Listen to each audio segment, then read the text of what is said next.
In the last video, I shared our plan to live 1 month in each city, and since we are talking about Sevilla, so let's explore the areas in Sevilla together. This is the map of Sevilla, and there are four main areas or neighborhoods that we are going to talk about today. Number one is the city center or Centro. Let's start with Centro because it is where everything began in Sevilla.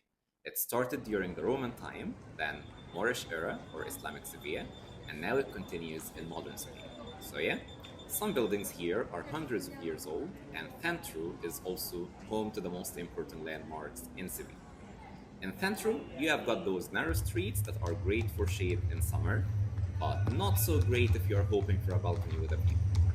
I wouldn't recommend it much for renting an apartment because it gets really busy and touristy most of the time, except for summer. The narrow streets prevent any kind of view if you want to have a nice balcony to enjoy some sunshine, and above all of that, rent is quite pricey over here because of tourists and Airbnbs.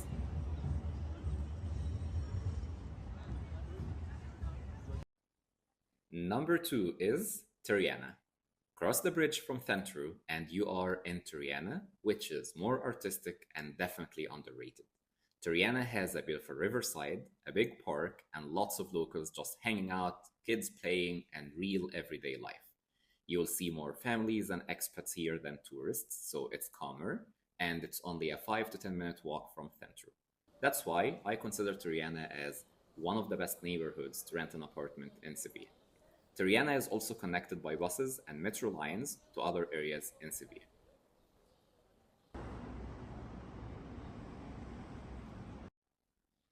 Number three is Nervion. Now we move to the east side of Seville and visit Nervion. There aren't lots of tourists here, but it feels like the real center of Seville, as it has lots of malls, offices, cafes, schools, and bigger apartment buildings. You'll also find Sevilla's football stadium here, which can be pretty lively on match days.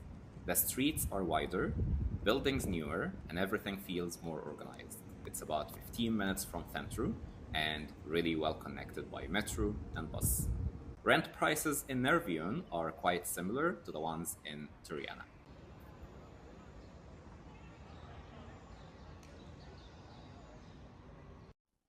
Number four is Macarena.